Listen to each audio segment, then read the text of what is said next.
Today's sponsor for Last Podcast on the Left is the new horror thriller where silence means survival, A Quiet Place, starring Emily Blunt and John Krasinski. Lee, Evelyn, and their 2 children have survived in a post-apocalyptic world by finding ways to keep quiet and avoid summoning vicious, sound-detecting predators. But how long can this family survive in a world where any sound they make could be their last?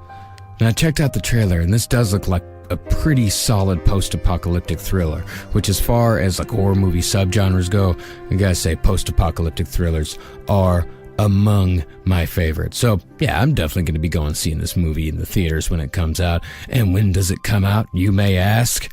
A Quiet Place will be in theaters April 6th.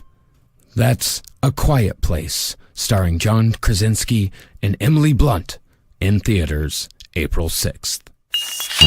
There's no place to escape to. This is the last podcast On the left. That's when the cannibalism started. What was that?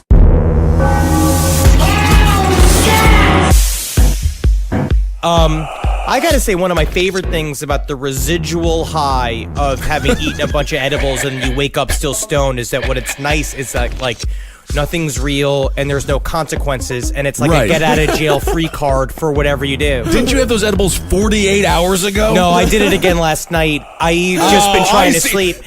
But okay, what it does is make it so, like, you sort of feel like I'm a traveling, wandering god, like a Loki, and I can tell people what to do, and I can do whatever I want, and it's like they can't see me. Or they'll laugh if they saw me doing something bad. Well, maybe that's what happened to the character we're going to talk about today. Welcome to the Last Podcast on the Left, everyone. I am Ben Kissel with Marcus Parks. We got Henry Zabrowski over there. Teflon Henry Zabrowski. Ain't nothing going to stick to me today because I'm not a part of your world. I'm not.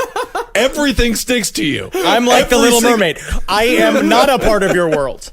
Oh my goodness. You took a bunch of brownies last night that were full of weed. I watched the show Moonshiners, and there was a funny moment where they were wrapping this bucket in cheesecloth, and this woman said, if it was easy, everyone would do it. But I thought that was funny because it's not true. You know, like no one would do it no matter how easy it was because it's moonshining.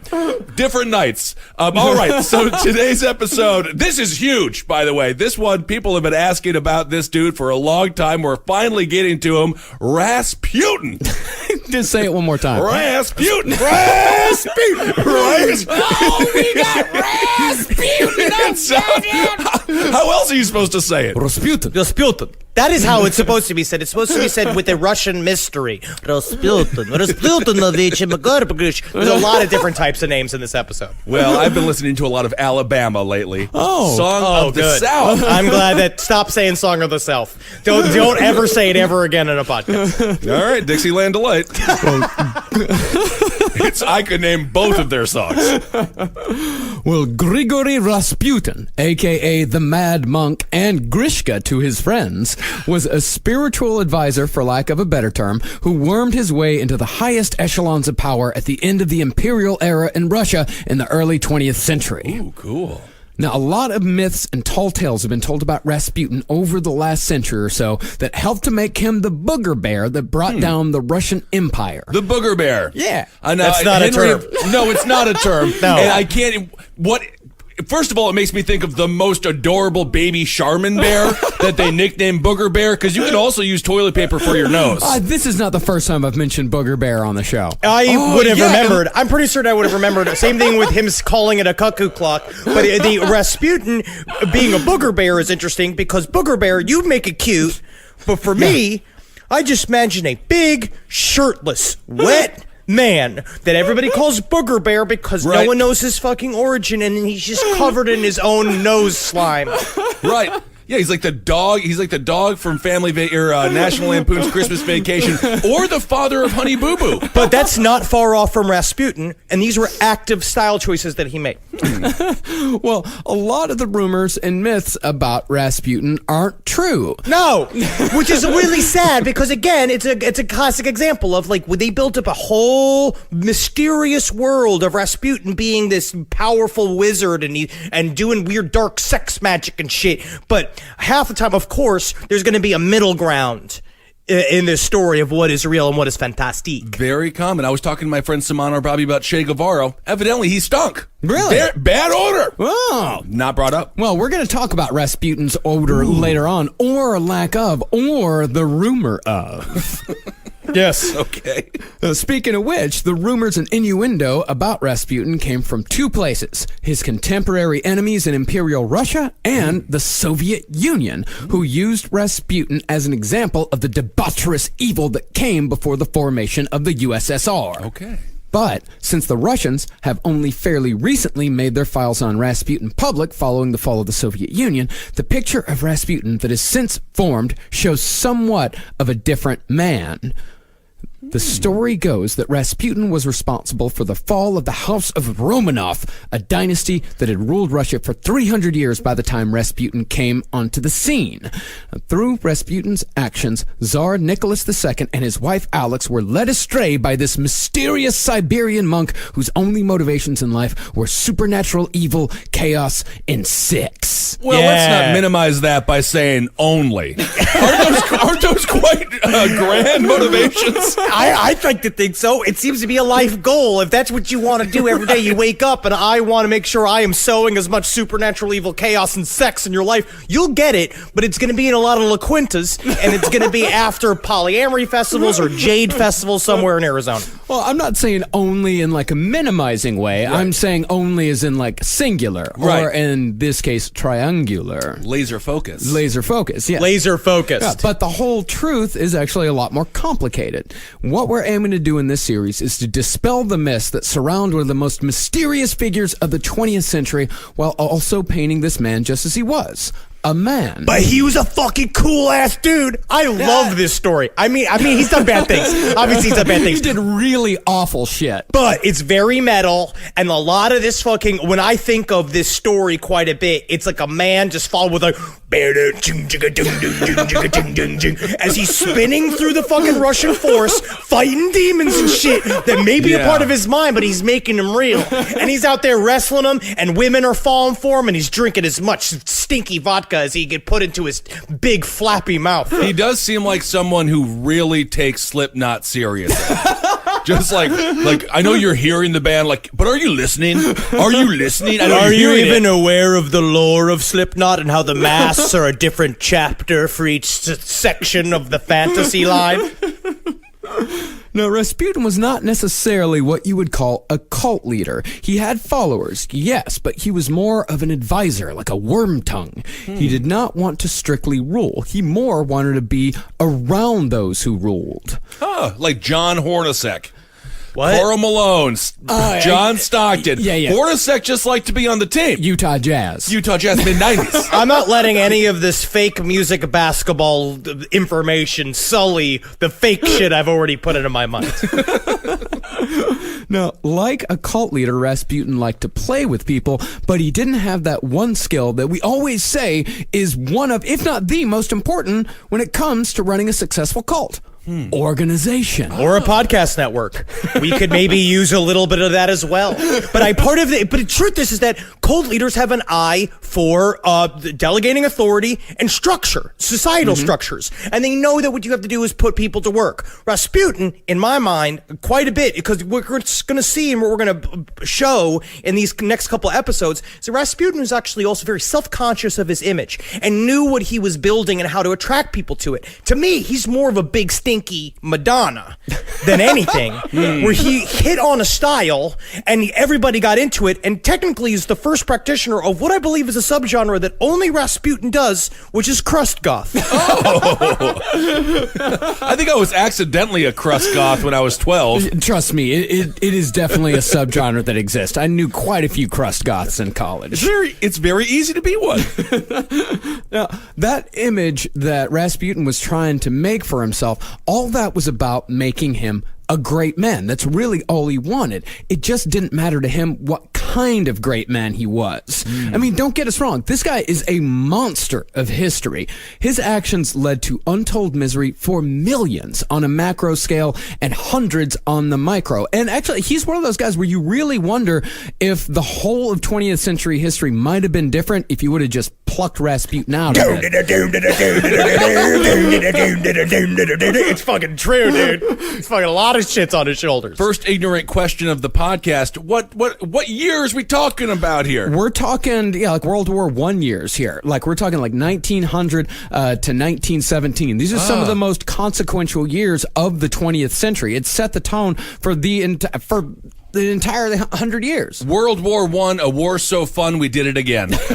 That's a very controversial statement. Very controversial advertisement. You know, I'm just saying I could have been a great McNamara. I could have, you know, that's how you brand Vietnam. It's like World War II, we're doing it again. And we're also going to be stealing a little bit from Dan Carlin's concept of the capital G great man, about how, like, there's, what we're going to tell is the story is that what we also learned from Jim Jones and we've learned from other cult leaders is that laser-like focus and adherence to, like, personal, even fake, insane values can drive you really far in this world. And somehow this stinky, I keep using stinky because that's a lot of people constantly talk about with them. This It's hammered, possibly a rumor. it's true. This horny version of a World War I version of Forrest Gump managed to get crazy access to very important people, and he used it very sinisterly. And Forrest Gump used it very positively.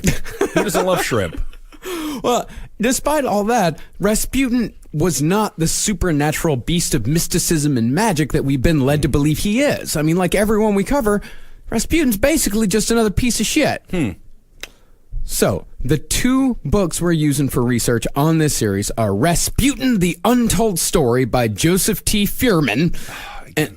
Furman. I'm sorry. No, it's not that. It's just I hate when books are titled The Untold Story. Is it blank? You're telling the story. It's the now told story. I hate the term untold. You can't say now told. Now telling. The story I'm currently telling of Rasputin. Yes. You do that in really tiny type on top of it and just label it Rasputin. Right. Well, the other book is Rasputin, Faith, Power, and the Twilight of the Romanovs by Douglas Smith. Cool. Now, this kind of story is new ground for us as we've never really covered world history in previous episodes. It's definitely new ground. So right up top, we want to make sure everyone knows that we're not claiming to be historians here. No, we are not. No, we're not. Shocking revelation. The kernel of CBD gel I still have stuck to my wisdom tooth is evidence of that. I know there's some people out there who are huge buffs of Imperial Russian history. Like, I knew a guy in college, he turned the entire first floor of his house into like this weird kind of museum dedicated specifically to the Romanovs. Wow, nowadays, if your roommate is doing that, you call the fucking FBI and say he's planning to kill a bunch of people. Because you don't devote a whole section of your... I guess maybe it does make you peaceful. It's a museum. I think if they just have a corner of their room with specific candles and pictures of people that they don't like around, yes, and they're constantly licking their gun, then you call the police. I call that pulling a Cunanan. Yes. No, this is just a sweet guy who was intensely obsessed with the Romanov family. Awesome. We went to that. What was it? Was that in Pittsburgh? Yeah. The people who turned their entire house into the museum. Very fun. Yeah. Strange place to live, but fun. Yeah, it's great stuff. But my point here is that, there are people that know this shit backwards and forwards, and so, yeah, we might get a couple of things wrong here and there. And especially when it comes to like the World War I stuff, because that is insanely complicated. I know all about World War I. Also, especially the names, because reading these books, reading Rasputin, the untold story that is currently being told that you are reading, I learned that I can't pronounce the names. I don't know. They all kind of blend together sometimes, and it kind of feels like when you're deep into like book 4 of Dune, and they're just rattling off like the different house names and all the different dukes and arch lords and all that shit, and you're just like, I just hope that we get back to the plot at some point and tell me where do we find out where they kept his penis, which is in the first driving thought of mine during the research Rasputin is, where's his cock? I've heard they got his cock. Oh, all right. Yeah. Names. That's basically all the Bible is too. It's just listing of names. Hezekiah, son of Jeremiah, son of Mitzekiah. Yes. And then somehow they slip in homophobia. Yeah, we're going to fuck up some names here. There's a ton of very difficult to pronounce names and places. We're going to get some wrong here and there, but please know that we're going to do our best with everything here. Yeah. Like we're trying our hardest. I do love that we try to nip mean tweets in the bud. We have to now. I'm tired of them. We just have to. All right, let's do this. So with that, let's get into the life of Rasputin. Can you handle the eyes of the dark monk himself? So Grigory Efimovich Rasputin, known as Grishka to the townsfolk, Grishka meaning friend, was born in 1869 in the desolate wasteland of Siberia in the small town of Pokrovskoye. And this being 1869, not a lot is known about his parents. His father, Ephraim, was, according to records, chunky, unkempt, and stooped. Yeah, you mean Siberian. He's Siberian. Technically, they measure how much land you should receive from the government by how many degrees your stoop goes from the center of your back. Yeah, I mean, his mother is hardly mentioned at all, but both of them seem to be like fairly normal Siberian peasants, just regular salt of the earth. Emphasis on salt. I would assume. The only negative thing about his father that was said, if you could even consider this a strong negative or even slightly remarkable for a Russian peasant, was that he had a taste for, quote, strong vodka. That's totally normal. Yes, I think so. It's very cold in Siberia. I feel like a lot of people are like strong vodka, and it'd be weird, actually, if you liked weak vodka. Yes, absolutely. I mean, the blanket, it's a liquid blanket. Yeah. Yes. No, I do not go to bed and look at a bottle of vodka and be like, thank you for being my blanket tonight for another night. That definitely is not the first time you've referred to booze as a liquid blanket. It's a liquid blanket. No, that's a classic. No, people always, the whiskey, that's the sweater inside. You know that. That's been said before. You just shoot yourself like a big drunk canary and just pull a blanket like over your face, and then now it's time for sleep. Even in the middle of the day, you can go to sleep as long as it's dark. Now, one of the first myths we'll tackle has to do with something as simple as Rasputin's name. Now, some have said, historians included, that Rasputin's family was so poor that they had no last name. Wow. Now, the name Rasputin, they said, was given to him as an adult, as calling him Grigory Rasputin was akin to calling him Grigory the Drunk. Rasputin being derived from the word Rasputnichat, which means debaucherous. So far, so good on these names. Yeah, I guess so. I guess it's 100 for 100. Also, a part of it's like, his name's Greg.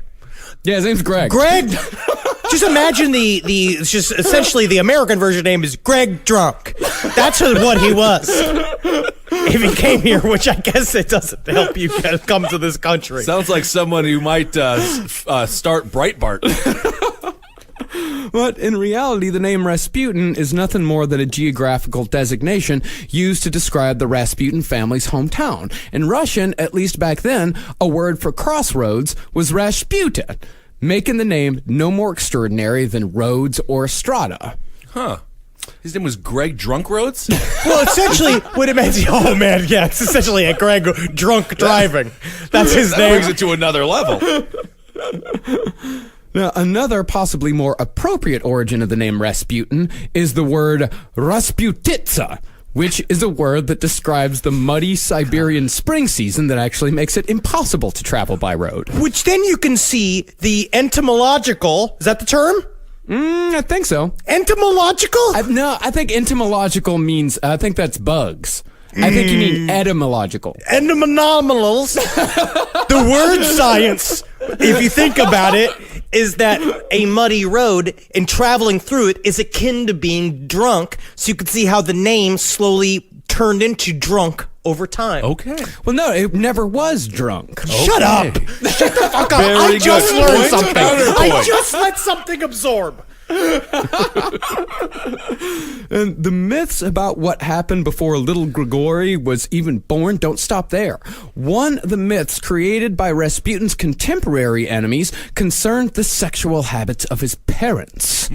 The paper Morning of Russia published a story that said that Rasputin's father Yefim was such a sexual deviant that he dared to have sex with his wife Anna while she was pregnant with Rasputin. Yes. On one occasion, when Anna refused to have sex, it said, while she was pregnant, Yefim supposedly screamed in reference to the baby inside her, quote, Push it out! Hurry up and push it out! This, they say, resulted in the childhood nickname Pushed Out Grishka. Oh, God. pushed out Grishka.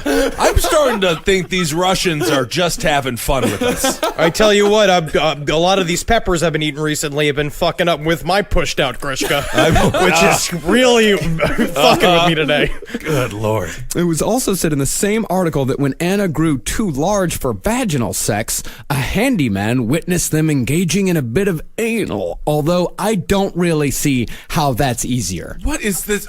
Why are these stories? Why does this exist as a storyline? Because at the time, people were really, people hated Rasputin, and so they were trying to smear him as scandalously as possible. And I guess anal is bad, but at the same time, I kind of think it's refreshing that his parents were still sexually active. Yeah, this is the best parent that we've ever covered. These are the best duo here that we've covered so far. Well, I don't know if the whole anal thing is true. How would they know? Oh, they do anal. I know that they do. No, but how would what was it?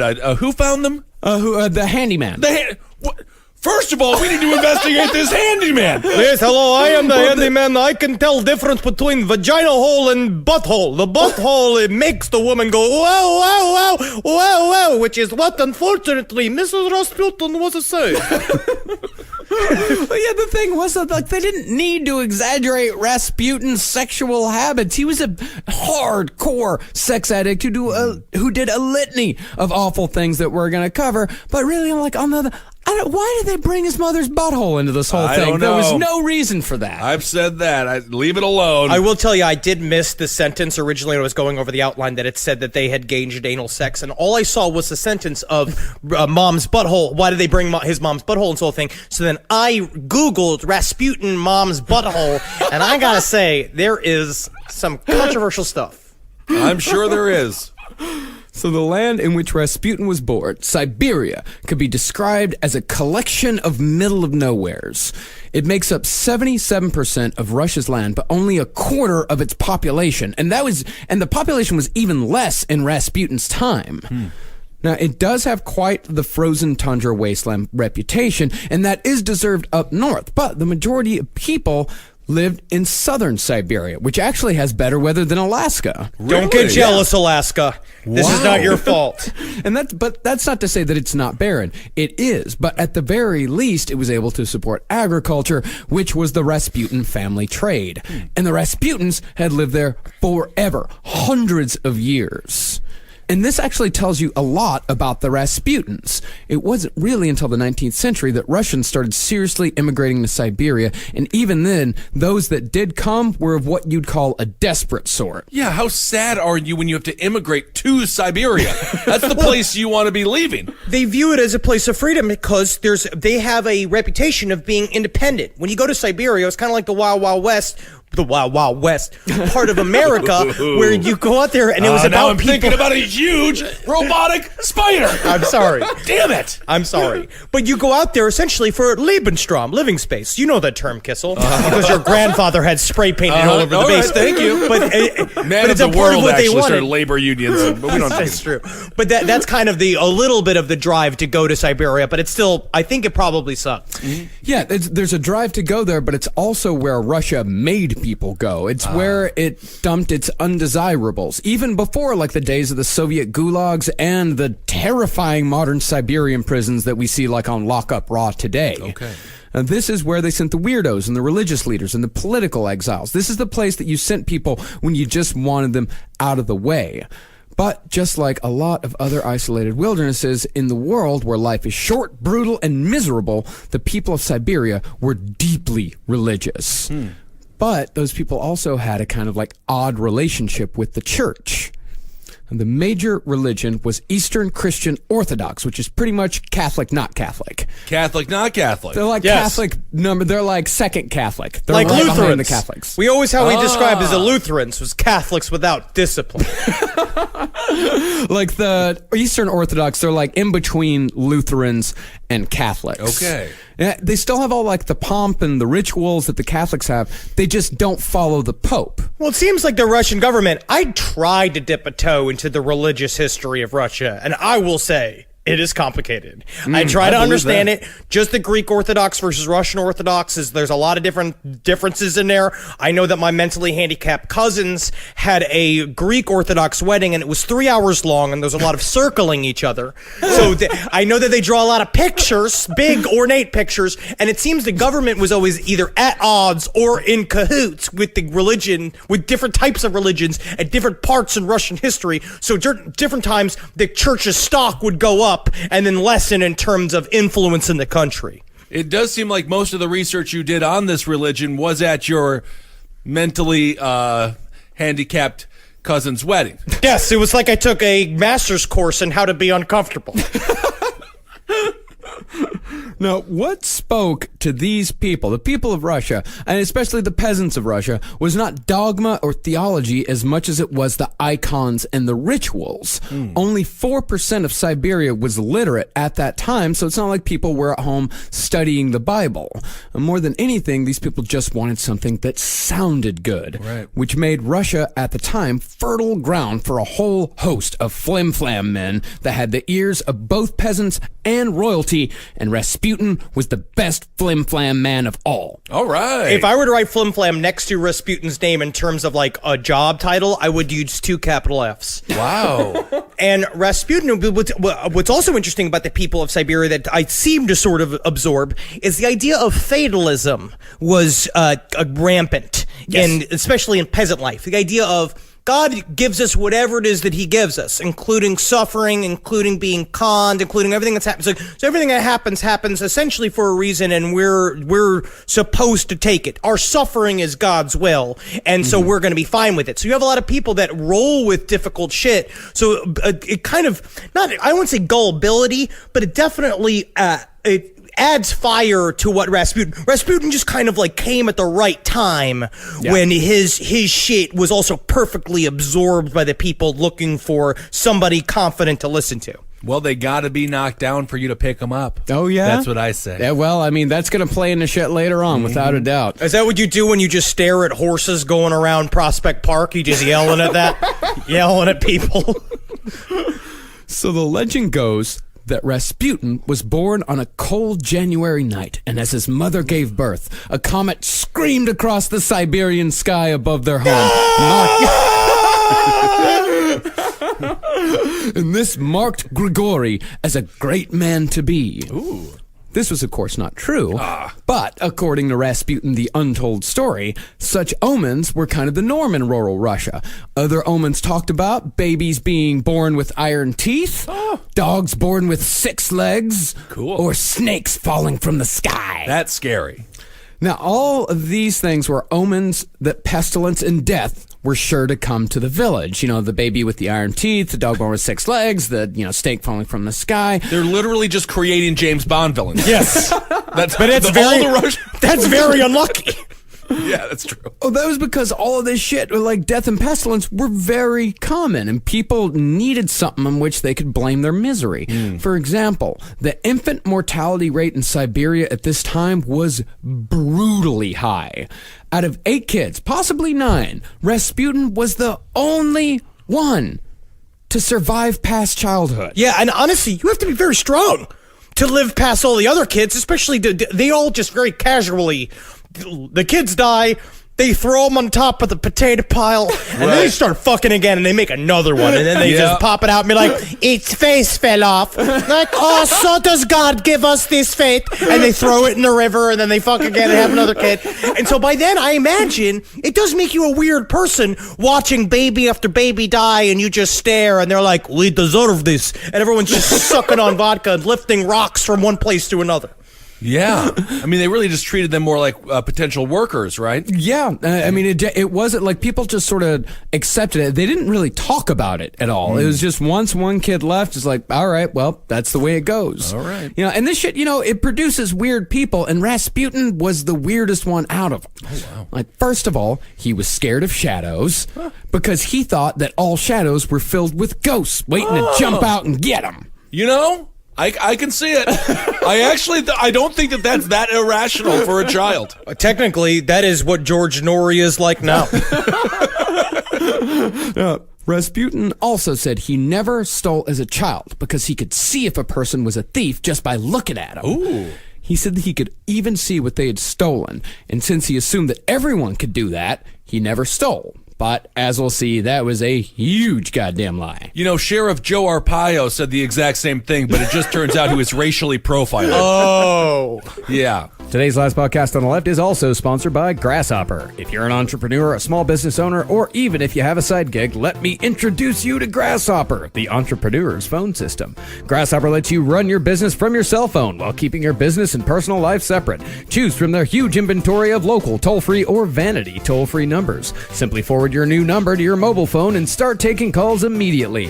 Whether you're in an office, in your car, or out running errands, Grasshopper's iPhone and Android apps help you stay connected to your customers. Not to mention, you can send and receive calls and texts from your business phone number, set up multiple extensions for everyone on your team, get your voicemails transcribed and emailed to you, work from anywhere with call forwarding, make and receive calls from your computer via the desktop app, and even utilize Wi-Fi calling. Better yet, Grasshopper offers an easy and instant setup and 24/7 customer support, all without any long-term contracts. That's Grasshopper. Sign up today. Go to grasshopper.com/LEFT to get $20 off your first month. That's grasshopper.com/LEFT. Now, Rasputin was also a bedwetter, which for some reason made him an outsider in a village of outsiders, as the moment the bedwetting got out, none of the other kids wanted to be around him. How does the bedwetting stories, how do they always get out? Because it's common. It's you smell like pee. You show up someplace, you smell like pee. They're like, "Hey, Sputin, you're smelling like a lot more like piss today than you did yesterday." He's like, because I make a soup in my pants. And they're like, oh, okay. And, like, he just unwittingly, because he was a weird kid. And also in Siberia, bedwetting is reserved for the parents. But through it all, Rasputin still had a love for his homeland. He'd come back, even after he was one of the most, influential people in all of Russia. Once a year, he'd go back and hang out in his small town. You gotta remember your roots. It does seem a little Romeo and Michelle. Every time he does it, though. He shows up kind of in look at me now. Hey, more hairy, huh? The time does this to me. You fucking guys, love you. Hey, get out of here. Yeah, that is a good point. It might just be trips to go brag. And even as a child, Rasputin had a deep and abiding faith in God, a lot like Jim Jones. But it was around the age of 8 that Rasputin's path took a turn for the supposedly supernatural. He and his cousin both came down with pneumonia after falling into a river, and only Rasputin survived.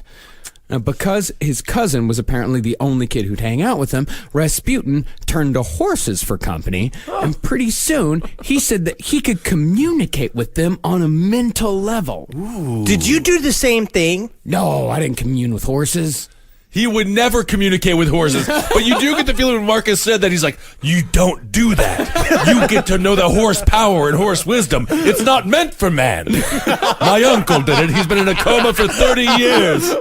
No, you gotta earn a horse's trust. Yeah. You can't just break in there.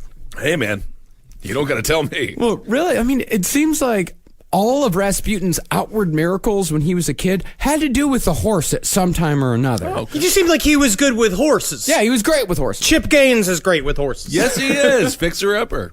And when Rasputin was 12, he was in bed with a high fever when he heard adults talking in the other room. They were discussing a recent theft in which the poorest man of town had lost his only horse. Oh. Rasputin got out of bed, looked at the faces of the men in discussion, pointed at one of them, and screamed, "He stole the horse!" Oh, no. This is how the Salem witch trial started. But that's what happens. He's a weird, sickly kid. He's all covered in fever. He shuffles out going, "That mine is the thief there." And they're like, "Get out of here, you sweaty, weird little boy." And then he goes back to sleep, and then they find him later on. Yeah, the father apologized, but he said, the kid's just sick. He's talking nonsense. But the other guys are like, well, maybe this kid's onto something here. Why wouldn't he be? Yeah. So they followed the guy home, and they found him trying to move the horse. Yeah, he was trying to launder the horse. And so the problem is is the boy is right, and when the boy is right, that means everybody else is wrong. You know what I mean? Which is bad for the town. Yep, he's like the Rainmaker from Looper. Yeah. Yep. So the man was beaten within an inch of his life, as was the custom, and the town finally put... How do you know when the inch is up? like what's the final hit? Siberians know. Okay. Well, they do the old school wrestling thing where they lift the hand to see if it holds to give him the 3 count. Well, after that, the town finally put little Grigori's bedwetting habit aside and gave him just the tiniest bit of respect. Look at that. Well, it seemed like it was also a mixture of fear because they got a weird reputation. Where it's like immediately it happened. Like he's a bed pisser. He's a very strange child. All he does is hang out with horses and whisper on them all day long. And then he comes out with this very accurate prediction, and they all immediately get nervous, being like, if he can see that we steal, then that means that we can't steal. Now what we have to do is treat this as if it's real, and we need to isolate the boy. Okay. Yeah, but, the reverence it wouldn't last long because when Rasputin got older, he developed a taste for vodka to rival even that of his father. All right. He turned into a lecherous troublemaker, earning the nickname Sniveler and Snotnose. Cool. It's pretty sweet. It does sound like the second line of Teenage Mutant Ninja Turtle toys characters. I was gonna say that. Yep, I like that. Yeah, I mean, and he did actually have those nicknames. That wasn't a smear by his enemies, but his It's enemies... freezing cold and he's trashed, of course. Let the snot roll. But the enemies, I mean, they made him out to be pretty much this young devil, even though, he wasn't that bad by Russian peasant standards. This is what one propaganda leaflet said about him. In his youth, Rasputin was uncommonly helpless, with a foul mouth, inarticulate speech, driveling, dirty as can be, a thief and blasphemer. He was the fright of his native village. Siberian. He's Siberian. Now, they followed that with accusations of vodka and horse thievery, two of the worst things you could do back in those days. Yes. It cannot be easy to steal a horse. It's pretty. I mean, you just kind of get on it and you're right off. You hit it with the fucking hammer, and then you drag it on the cart. You can definitely only steal one at a time. Yeah, well, unless you got a buddy. But that's the thing. Actually, you can, because what you do is you'd hop on one horse and you got the other horse like tied to a rope or something like that, and that horse will follow you if you got a rope jerking. Or you got a dick like Apu's tail, which is what he has, and it's fucking, it's got a prehensile edge to it that can grab the vodka and stick it up your asshole like those old dirty jokes about the guy with the elephant trunk dick. I have no idea what your father read to you as a child. In reality, Rasputin was probably just like a snotty kid. Sure. One of the only things on record concerning Rasputin was that he did 2 days in jail for giving, quote, a rude attitude to a local government official. Okay. Well, he had gothy properties, right? Yeah. He started off as a tiny little Dracula, and he knew instinctively as a little boy to lean into the role of being mysterious and being unpredictable, like I have been in the past. And you have to, but that's a part of what you do. He kind of immediately understands, you kind of have to cultivate your persona in this world of nobodies. It's this small town Siberia, and he immediately was like, I could be a fucking character here and get a lot of attention. But the one thing that everyone agrees on about Rasputin was his eyes. Ooh. His eyes were so famous and important to his character that the book Twilight of the Romanovs dedicated an entire chapter just to Rasputin's eyeballs and how he'd use them. It's fair to say he does not exist as Rasputin without those eyes. Yeah, absolutely. Yeah, him and what's her name? Scarlett Johansson. She's got tiny eyes. It's like, but his eyes are in the pictures. Like, that's kind of funny. Even the old black and white pictures, you look at them and they really do stand out. And I'll look at a picture for a long time, just like staring at it while I'm reading, and I'm all of a sudden nude, just looking at his face. Right. And my penis is in my hands. I'm like, why am I doing this to myself in front of this man? But it's like his eyes are following me everywhere around the room while I have the book open, and I'm full of edibles, and I'm jerking it. Sure. I feel an interest. That's what I do when I look at pictures of Frank Sinatra, although I put on a three-piece suit without even knowing it. Classy. Well, one person called Rasputin's eyes, quote, psychologically inexplicable. Wow. Wow. It's a strange optometrist. Stop flirting with me, doctor. And others said that his eyes pierced like needles, like a metallic greenish, bluish, brownish gray. And his eyes like seemed to change hues. They kind of changed color. Wow. And they were described as at the same time being disturbing, alarming, and alluring. Stop it, Marcus. You're doing this to me again. I'm going to be nude again. They said that he would stare at you without blinking, uncomfortably long, staring at you as if he was trying to set you on fire. And some said that Rasputin's eyes were the source of his power over people, either attracting them or throwing them off balance. And it wasn't just his eyes. Rasputin's whole way of communicating almost sent you into a trance, but in the strangest way possible. When he spoke, his sentences were disjointed and oddly phrased, like he'd use like fragments of subjects in this like kind of weird stream of consciousness that would go from religion to philosophy to offhanded sexual remarks. He was probably a dyslexic with ADHD. It's possible. But honestly, I've heard it a lot. He just sounded like an Uber driver. Yes, you go, everybody takes the 405, but nobody ever asks old Grigor if I want to take the 405. And sometimes I think the Mexican people's pants are too long. Why you got shorts if you're going to hide your knees? And you're just like, what is that, sir? He's just like, that would be $7.72. There is nothing like an Uber driver in LA because they are ready to they think you might be a producer and they're ready to perform. When Brooke and I were down there, this guy was like, so what do you think about Trump? And we were like, not big fans. He's like, I have an impression, and he did it for 7 minutes. It was great. It was so fun. Well, Rasputin was like super herky-jerky with his arms too, and he would shuffle his feet when he spoke, and he'd constantly fidget with whatever was around. And like any of these three things taken alone, like the staring, like the weird way of talking, and all the herky-jerky, it would have been devastating to anyone else. But Rasputin, even as a teenager, was able to make it work. He sounds like fucking Andrew Garfield. Like, it sounds like, honestly, when I read about his behavior, it's that he is a dude that realizes, oh, if I'm super mysterious, chicks will really dig me. And so he becomes weirder and weirder as he goes, like experimenting with how weird he can be.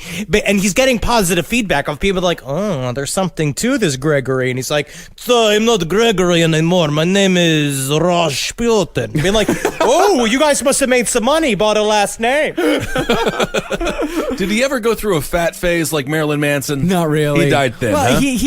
he was always kind of skinny, but he got a belly later on. Okay, I like that part. Yeah. I love Marilyn Manson now. Today's other sponsor for Last Podcast on the Left is Just for Men. For an enviable beard and healthy feeling skin underneath, opt for Beard Care from Just for Men, the #1 beard experts.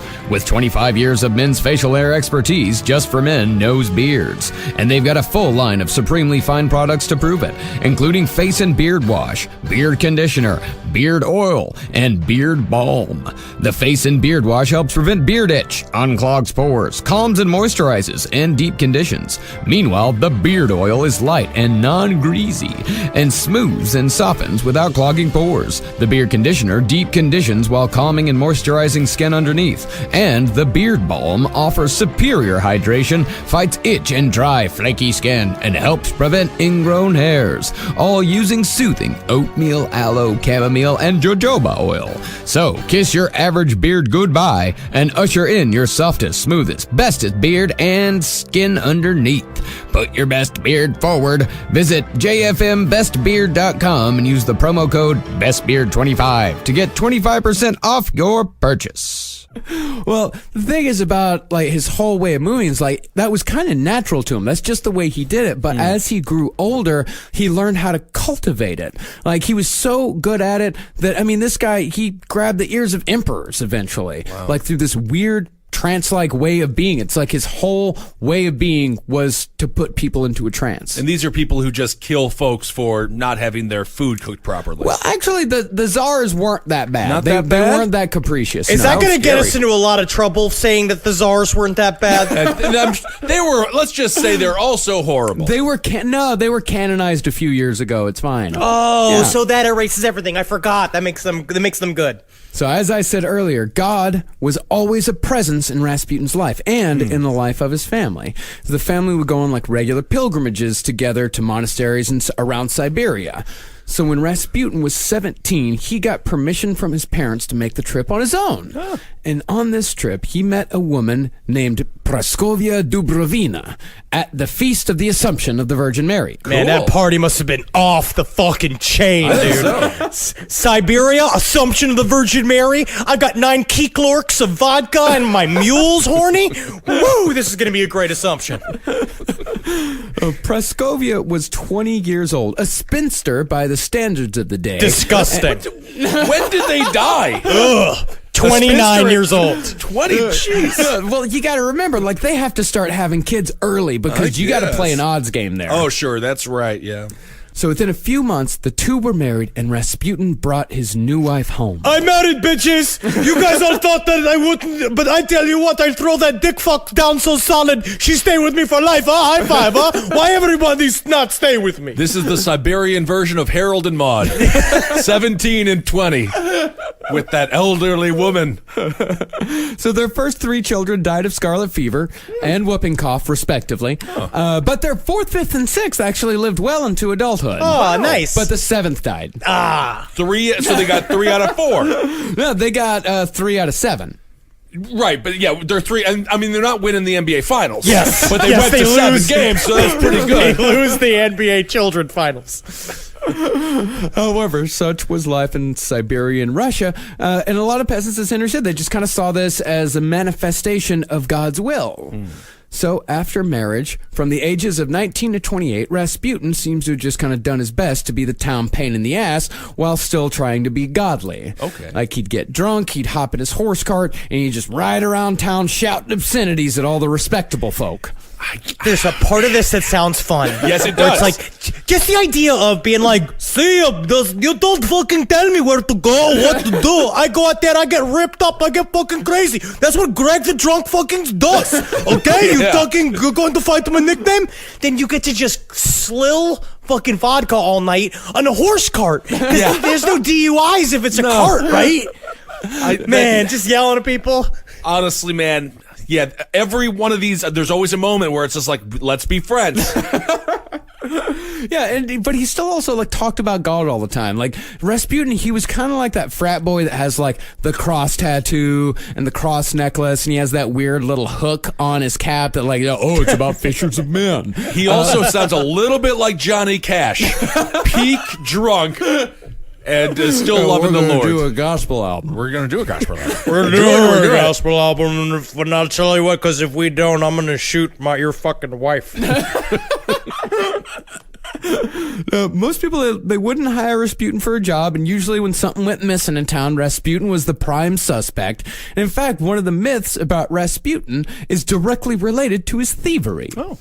Now, it was said that Rasputin's evil nature was so strong and diabolical in the true sense of the word that he had a small horn growing out of his forehead, a bump just below the surface.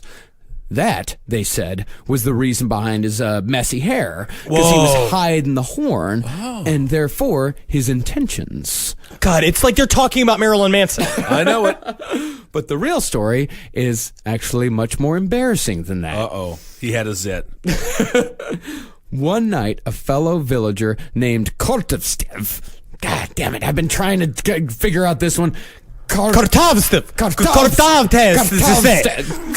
We're gonna get in so much fucking trouble. Let's just call him Cart. We'll call him Cart. I like that. Yeah. We'll call him Carty. Cardiff. So Cart caught Rasputin stealing his fence piece by piece. That is Every day I funny- come outside and I chop the fence. Fence belongs to me. It is outside. You mean to tell me that I cannot catch bird, make pet? I see fence, now fence my pet. And it's the vodka that gives me permission. For some reason, I just think it would be hilarious if they were neighbors and he was stealing his fence and moving it like 1 inch onto his lawn. I take a look at the codes. The community codes, and your grass is 1 inch too high. I cut it with fucking sword, and you try to take it from me. No, he was just chopping it up with an axe and like Okay. throwing it in his car, throwing the pieces in his car so he could like sell it for firewood later. It's so funny. So when the villager caught him, Rasputin, like, he kind of threatened him with the axe. So the villager just took a stake and just bashed Rasputin right in the face with it, and then beat him as hard as he could. And the beating caused a permanent bump in Rasputin's forehead. Honestly, it's a very, like, drunkard story. I see in the frame of this arc is that up until now, Rasputin has been a mess, right? He's fucking as many women as he can. He's got kids at home, but he's just the town drunk who sort of being religious is sort of his thing. But in the end, he's just got a bad reputation and people hate him. But this hit is going to send him off into the trip that will then mark his destiny. You know, yeah, like, according to the untold story, the same neighbor that beat Rasputin would also be the man who would inadvertently send Rasputin on the journey that would be his first step towards his ultimate destiny. Ooh. A couple of Cart's horses had gone missing, and Rasputin, along with a couple of his drinking buddies, were the prime suspects. The friends were found guilty and were permanently exiled, but the evidence against Rasputin being involved wasn't as clear-cut. A temporary exile was suggested, which wouldn't have been so bad, but Rasputin had a different suggestion. He offered to take a pilgrimage to the Siberian monastery of St. Nicholas, 325 miles away. Ooh. The townsfolk accepted the proposal, maybe thinking it would do him some good, but probably just hoping that they wouldn't have to deal with this asshole for just at least a few months. Sure, yeah, that's a long ways away. But on the other hand, we should not just dismiss this outright as some drunk dickhead trying to get out of a punishment. Rasputin had chosen a grueling, dangerous, possibly life-threatening path when he could have easily just fucked off into the wilderness for a little while. He hit rock bottom. I do believe that that's kind of what happened here. Is like in the style of the show Intervention, he had hit rock bottom. He didn't know what to do with his life. He had a lot of ambition. He had been meandering and talking about it to this point about how he was destined for something great. His parents were kind of hinting at that a little bit, saying that there was something special about his birth or all this bullshit, whether that's true or not. But he started to believe a little bit, being like, I can make something of myself, and if I do something impossible, if I go do this like crazy thing, I'll gain some sort of esoteric knowledge from it and come back a different person, which is exactly what happened. Cool, a journey is afoot. Yeah, I mean, the things about Rasputin is at the end of the day, he's really he's like a late bloomer. You know, like it took until 28 for him to really like get his shit together. And this was the trip that would make Rasputin blossom. Oh. And so, in the spring of 1897, Rasputin began the long trek to St. Nicholas and became one of the Straniki. The Straniki were what the Russians called holy wanderers. Oh, good. I thought it was someone who ran on the football field after their college football team won naked. That's Streaky. Oh, gosh. That's fun. That is cute. That's fun. I mean, they were like hobos. They were hobos. They were hobos that just kind of talked about God a lot. Okay. But this dude just went like normally you put like point A from where we are in Prostovia to St. Nicholas, it's like a straight line, but normally you take like roads and shit to go around it, like you'd follow formal things. But he's like, no, I'm going straight. So that means it's like he's walking through fucking bushes. Yeah. He's walking through ditches. He's walking over mountains. And the whole time he's going like, and spinning in circles and shit. Like, he's really going for it. And in my mind, he's also fighting fucking demons. Yeah. And he's out there and demons are coming at him and he's got the sacred stick of Skroshia and he's fighting him like it's a fucking kung fu movie and they're all falling all around him. He's getting the eyes. He's shooting laser out of his eyes. Yeah. That's where it jumps into fan fiction. Absolutely. There's something very like labyrinth about it all. Yeah, and the whole time he's like repeating the Jesus prayer. Like he keeps saying like, "Lord Jesus Christ, have mercy upon me, a sinner." Like as he's just saying it over and over and over again Like as the way he's walking. Like the way Timothy McVeigh forced everyone to listen to Bad Company by Bad Company off the album Bad Company. He also may have been a proto Bad Company. That's also a way that like the Hare Krishnas and different sects of different spiritualism believes that you should use your mantra. Like, basically, you say your mantra over and over and over again until it becomes a part of you. Like, you say Krishna again and again, so they say it becomes like your heartbeat, where now it's like in your brain forever and becomes a part of your body. And so he really got very serious about this. Yeah. I mean, this was like, it was a true journey. Like, he slept outside. He begged for all of his food. He said he escaped murderers and brigands. And he said the devil tempted him on multiple occasions with, quote, unholy desires. So he wasn't drinking. No, he wasn't. It was just him just looking at a tree that had bumps on it that vaguely looked like tits. It's like, stop it, God! Stop making me horny! I'm horny enough! He also met the Muppets. Really? Wow. Yes. So after months of walking, Rasputin finally arrived and reconnected with a man he'd already been acquainted with, Brother Macquarie. Ooh. Now, Macquarie was the type of monk who wore chains to like mortify his flesh. He was one of those. He was a penitent monk, mortifying his flesh. Like he'd wear chains. It's that mortifying your flesh. It's fucking yourself up. It's like when the flagellants like whip themselves. Yes. He would wear chains pretty much just to hurt himself, just to punish himself constantly. That's why I never got that. Dave Navarro does that. He just hangs on hooks. I don't get it. People, like, they say there's an endorphin rush in it, but you know where I get it, an endorphin rush? When there's a new Top Chef listed on demand on my cable. Yes. And that's the rush that I need. That's the rush that I crave. Absolutely. Well, Macquarie also believed that all society should have the unquestioning faith in God that a peasant has. And he also claimed to be a mystic, someone who speaks directly to God. So when Rasputin went to Macquarie for guidance, Rasputin believed that he was pretty much taking advice from God himself. Now imagine this is like the old punks that existed that weren't TV ready. Macquarie was disgusting. He was covered in cuts. He was the one that also he was the Bannon for Rasputin, where he gave him all the tools he needed, because the peasant being closer to God was such a good political move that helped him later on, because it allowed him to speak to quote unquote the common man and say, you're the real people. You are the real people. I am yes, I talk to these fancy people and I wear a fancy hat, but you're real. And so he learned all this shit, but Macquarie was like the old school punks that weren't ready to be superstars, and then all of a sudden Rasputin shows up and he's Sid Vicious and he's a corporately packaged punk like pop star. So Rasputin's brain, kind of a Karl Rove type. Did I ever tell you that story of when I saw Karl Rove outside a News Corps? No. He walks out of News Corps. He's just a little nerd person, like all the people we cover. You know, they get blown up, and he knocks over a delivery person's bike, and he tries to pick it up, and he can't. It was the nerdiest thing ever. And then finally the guy came out and was just like, okay, Karl Rove knocked over my bike. It was just a delivery guy. It really humanizes them when you see them for all their little nerdy flaws. It is really nice to know that I could grab Dick Cheney in his wheelchair and flip it over, and he'd squirm around on the ground, and I could grab my jacket and just literally just mop the floor with him, and he'd be like, stop. You just want to do what John Goodman did to the elder Lebowski. Yes. Well, I understand. And so during this time at the monastery, like something changed in Rasputin. He actually found God, or at least his version of it. He found a version of God that spoke to him, but it's also possible that he just found something that he could exploit. But, you know, the truth is probably somewhere in between. That was us with podcasts. You just discover the thing that works for you. And he got it, though, immediately. And he's like, that's one of the Rasputin's one of those stories, too, of like a guy in not even ancient times. Like this is technically modern times. It just feels ancient because it's fucking Siberia.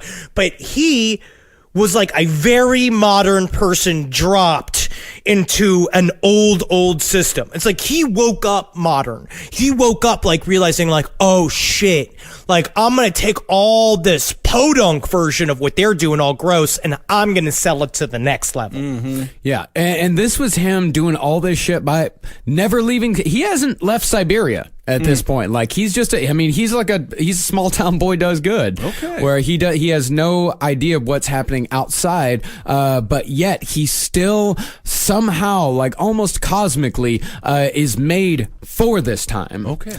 So when Rasputin returned to the village, they said he had, quote, Disheveled hair and no hat, singing and waving his arms. He had no hat? no hat. No What hat. do you mean?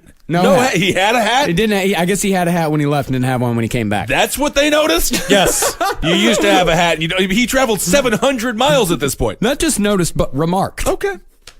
Yeah, and he was an alcohol-free zealot, you know, and he wanted nothing more than to talk about his conversion to anyone who would listen to it. So, in other words, he'd left his village as one kind of pain in the ass and returned as another. Yeah, you guys think that I'm drinking now, and you're like, oh, he goes to the bar too much. Wait until I get sober. You guys are going to be like, so have you thought about having another sip? Oh, God. Because it also, nothing's worse than a baby straight edge. Nothing. But in many ways, he was still the same old Rasputin, just without the alcohol.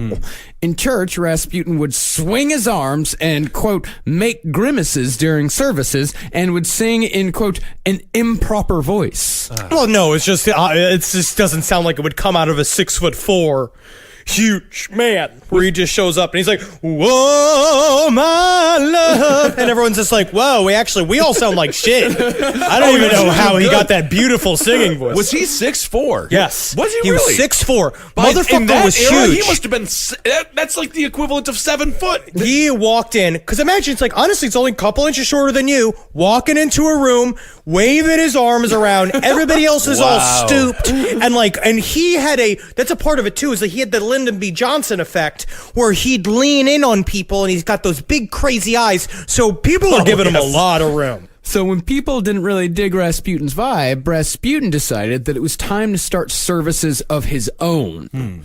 Rasputin's services were held in his father's root cellar with just a small group of people who liked the cut of Rasputin's jib. I just want to know the people who look at this guy, this 6'4" person dancing like Joe Cocker on meth, and just like, I want to go to the basement. I want to hear what he has to say. Like, those people are almost more interesting to me in a weird way. Well, it sounds like the nerdy girl who went to college, had a great spring break, and came back, and now she's hot. And they're all like looking at me and like, there's something about that Rasputin. They're all just like very interested in him. Like he's got a special verb to his step. He's different than the other boys, which is also very attractive. And he never hangs out with his wife. Yeah, and what's children. going on with the fam at this point? They're just kind of there. We'll get into the family, but they're just kind of there. Well, the important thing to know about these meetings that Rasputin was having in the root cellar with his new followers was that they were secret. And this is something that Rasputin learned early on. If something was secret, it was dirty, even if sex wasn't involved. And if it was dirty, then it was powerful. So naturally, the rumors started almost immediately. And the most scandalous rumor was that during Rasputin's last pilgrimage, he had fallen in with an absolutely real Christian sect that some called the Anti-Church. Ooh. We could eventually do an episode on all of the weird esoteric side chapters in Christianity. Yeah. Because this group is very interesting. Anti-church church. The Anti-Church. It sounds like something out of the Invisibles. It does. This is really strange. They were called the Clisti. The Clisti. Clisti. The Clisty? The Clisti. Clisti sounds like a cute name for a clitoris. Yeah. Like, I wanted to make a couple of jokes like, how do you find them? And stuff like Yeah, that. But I didn't do yes, it. oh, But I yeah. didn't do it. Keep it. Classy. Well, the Clisti called themselves the Believers of Christ, but the establishment had given them the name Clisti because Klist was the Russian word for one of the sect's main tools used during services. Oh. The whip. the whip! Oh my God. If you're going to a church and the pastor brings out a whip, slowly back out, get out of that church. So a Klisti service went like this. The services were held underground in a basement, cellar, or crypt. They would all wear white robes and start each service singing strange hymns of their own devising. Sounds like they're trying to figure out how to invade Iraq. Jesus, help me tie my shoes today. I'm making this up as I go. I'm waiting for the praise. Whoa, whoa, whoa, whoa. Here goes my feet. Whoa, whoa. That's exactly what they would do. They would So- sing these stupid songs, and then the leader Would whip them. If it was a man, it would they would be called a Christ, and then if it was a woman, they would be called a Mother of God. Okay. And then after they would sing and like get whipped, that's when the spinning would start. Yeah, and then they start spinning, dude.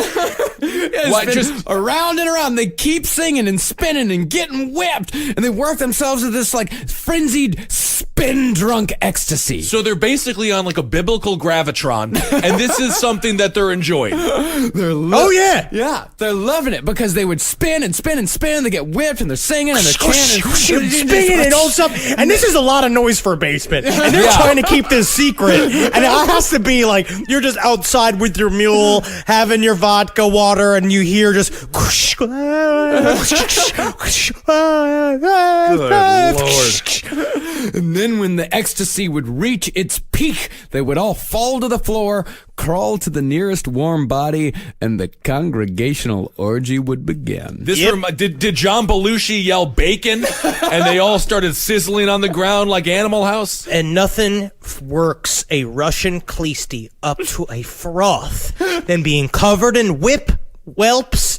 You're bleeding from the skin, and then you just slide your penis like a bookmark into whatever mailman or mule salesman is next to you. Because they did gay and straight. They did whatever. It was whatever was Whoever open. close, it seems like. Yeah, whoever was closest. But the baker? I mean, what? Like, don't you look at these people on the? I guess it's fine. Whatever. It's all. They seem to be enjoying it. It's a part of it. That's what I say about so much in about things I don't understand. They seem to be enjoying it, and that's all that matters. They liked the guilt. They liked the shame. For them, that was all a part of it. Because the harder they sinned, this is what they believed. The harder they sinned, the more they could repent. And the more they could repent, then the closer they could get to God. That doesn't seem to be very productive to have in a society No, that it adheres makes to laws. It makes your boner harder. Yeah, but they're because you know stealing, that so the they- harder your bone is, Honestly, it's great. if you are a criminal, just love getting beat by the cops, and I think they'll stop. You flip it and reverse it. If you Albert Fish it, nothing's ever a punishment because now it's like that. Nothing. Honestly, think about how sexy that is. You at your most naughty, your most dirty naughty is the most sweet for God to put His hands on, and you're like, oh man, thank God I'm gonna get whipped today, so I can say I'm sorry I for feel like everything this that is I've like done. when Martin Shkreli was like, I am going to raise the price of that drug so high. I can't wait to go to the basement and get whipped. This is like what CEOs think. Well, these guys, they believed that all sex, even sex within marriage, was a sin. But they believed they were sinning to drive out the sin. And in order to sin in such a sinful manner, one had to summon the, quote, dark courage to sin. I love the way they circumvented the human primal need for sex. And they were just like, no, I think we figured it out. I think we got a path to it. Also, saying that let's have the dark courage to sin tonight is such a good pickup line at a steampunk convention. Yes. No, it is very possible, if not probable, that Rasputin participated in one or two of these services. Enough, at least, to greatly influence him throughout his life. But Rasputin's early services were not of the orgy variety. His followers met in cellars and sang the weird Klisti hymns, but Rasputin's services did not include sex during the service itself. Because Rasputin was actually smart enough to know that joining the Klisti officially would bar him from doing pretty much anything more than just fucking in basements for the rest of his life. Okay. But if that's all he wanted, then he could have had it. Yep. But he that's didn't. not what he wanted. He had ambitions. And he did the same thing that Jim Jones did, where he cherry-picked certain aspects of things he liked and smashed them all together. Because I think he really did want his fucking and his job to be separate for a while. I think that's where it ends up. That's what kicks him in the ass later on, because he starts joining them together quite a bit.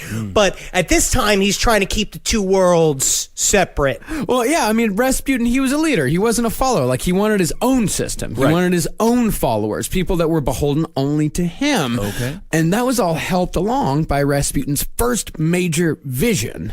Now, as Rasputin was working in the fields one day, he said the Virgin Mary suddenly appeared to him in the sky, hovering above him. Now, she didn't say anything, but she did point towards the horizon. You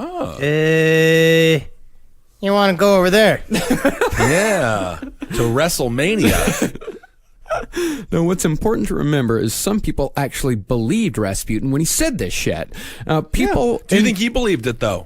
Maybe. I don't know. It's hard to say. I mean, it's the same thing with Jim Jones. You know, you never know. You never know. You never know what actually goes on in these people's heads. For Rasputin, in my mind, I think that he did believe himself. I think that they had a more spiritual connection, and he really did lose himself on his travels. When he went out, he took it very seriously. He would go into gnosis. Like, he would see shit. Like, he would really believe that he could change people's lives by inserting his presence in them, quote unquote, wink, wink, wink, wink, wink. And that when he developed this, of course, also, he has to create the story.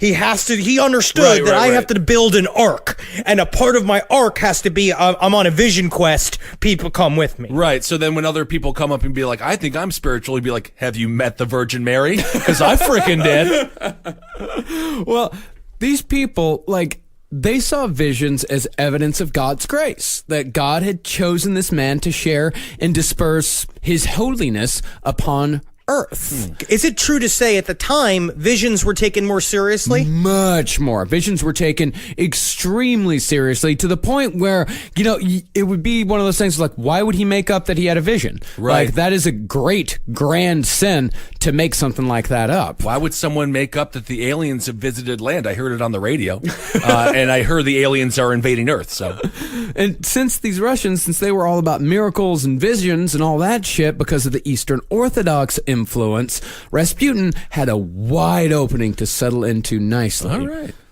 So as far as the Virgin Mary vision went, Rasputin saw this as a sign that he should travel over the horizon to which she pointed and take another pilgrimage, his biggest one yet.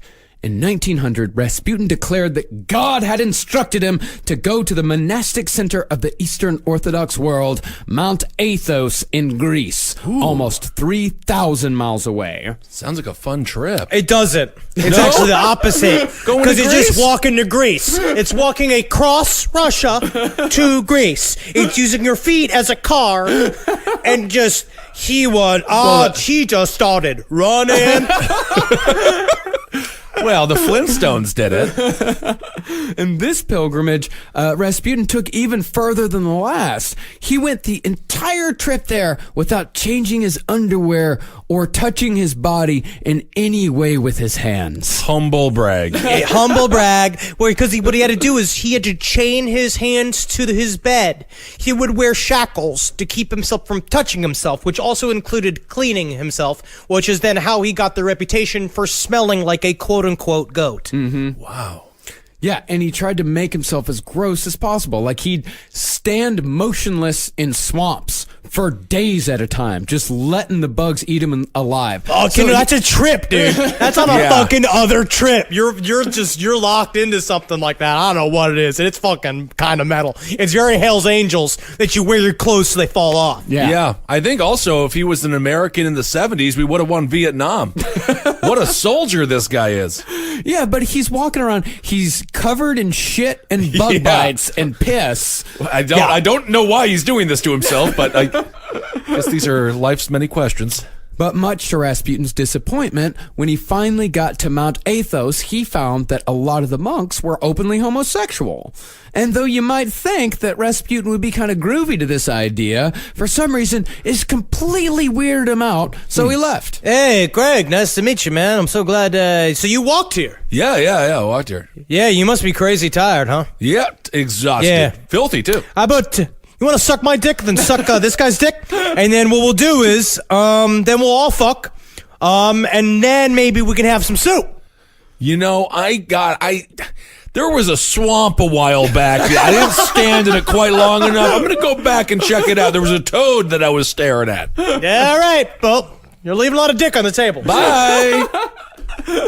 So when Rasputin finally returned to Siberia, he'd been gone for 2 years. Oh, right. And he had a family there the whole time. He had, 3 kids and a wife that he just left, and he was like, see you later, going on a pilgrimage, deal with it. Oh, like the meme. But deal with it when it comes down. Oh yeah, the Deal with sunglasses that. came from the sky and they landed on Rasputin's face, and Rasputin said, "Deal with it." Deal with it. There it is. Yeah. Now Rasputin's wife was another what you would call the long-suffering.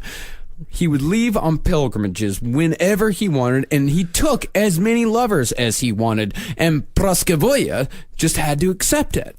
Now, Rasputin actually convinced his wife that his penchant for having sex with as many women as he could, in other words, his sex addiction, was not about pleasure, but was rather, quote, his burden. So at some point, he was just like talking himself up and being like, she is going to beat the shit out of me. She's so pissed at me. But, okay, how do I do this?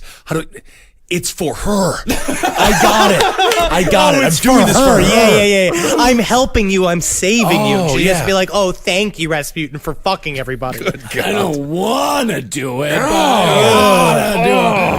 It's all part of my thing, And Poor that's guy. what it was. I mean, she was a lot like Marceline Jones. She let it slide because she believed that Rasputin was a man of God, and he convinced her, I have to do this. Okay. I have no choice but to do this. And if you believe in me as a man of God, then you have no choice but to accept all of this. All right. But most of the people in the village weren't so sure about all this shit. So after enduring ridicule and jeers from the local church and the townsfolk, Rasputin set off to the big city of Kazan to find more like-minded individuals. Okay. And that's where we'll pick back up for part 2 of Rasputin. The big city in Kazan. If you can make it there, you can make it. You can go to other Siberian towns and kind of make it too. No, not Kazan. Kazan. There's no G. There's no G. Kazan. Kazan. I like Kazan a little bit better. I like Kazan a lot better too. Yeah, but all it's right, Kazan. Just Kazan. But then you have a whole side plot where he's out there in the forest. He's the same size as one of those Chechenian centers that play for the NBA. He's just like walking around, pointing at people fighting demons. Man, I love this fucking movie that's fake that's laying in my head when I read all this shit about Rasputin. I think we have a similar thing going on. What a crazy journey this guy has been going on. It only gets crazier from here. I mean, the next episode, we're going to meet the Crow sisters. We're going to introduce, the Tsar and the Tsarina, and all manner of other weird palace intrigue. Very cool. All right. A lot of palace intrigue. There's a lot of palace intrigue. There's a lot of ripping open of bodices. There's a lot of weird rituals. It's a fun-ass story. Yeah. And I never thought that history, when I remember being in high school, that history wasn't fun. It's because they didn't teach us about Rasputin's fucking 13-inch cock. And eventually we will get into the mystery of whether or not it is, in fact, his penis in that jar somewhere in a sex museum in, I believe, Budapest. Yeah. As long as it's not in like a bottle of rum in the world's oldest tavern, and if you pay $100, you get to have a shot of the rum, but you got to touch the tip with your lips. I hate that. Yeah, that is pretty good. It's in the Yukon, right? It's a toe thing usually. Yeah. A dumb thing. Anyway, all right. What do we want to do here? We have to thank everyone for just being awesome. Yeah. So there's that. And thanks everyone for giving to our Patreon. Yep. We very much appreciate it. If you feel like we deserve a little bit of cash, and if you want to get a ton of bonus material, including an interview with Stanton Friedman that the two of you just did. Oh my gosh. You just got to go to patreon.com/lastpodcast on the left and just donate a little bit of money. Yeah, Henry and I have had a great time interviewing folks for the Patreon. We have a cool interview coming up next week as well with a detective. And Stan Freeman was a trip. I'm excited to learn more about people. And if you have anybody that you want us to interview, that you'd be interested to hear from, please hit us up on Twitter at Henry Loves You, at Marcus Parks, at Ben Kissel, Instagram at Dr. Fantasy, at Marcus Parks, at Ben Kissel the number 1, or at LP on the left, at any of that bullshit, and try to give us suggestions, because we'd love to get to the heart of some people you're curious about. Absolutely, and thanks for everyone. The amazing response to our book reveal. Yeah. Thanks. Everyone was so unbelievably nice. We got a bunch of people who have submitted their incredible art, so it's going to be extremely difficult to choose. But thanks to everyone who submitted. Everyone is amazing. Yes. I'm very excited, and it's and we're gonna. I just love looking at comic book art, and it's fun. Yeah, it's Yes, very fun. It's fun And for us. keep on supporting all the shows here on the LPN network. We appreciate you. Yeah, hail Satan, Hail yourselves Elgin. hail me. and Magustalations.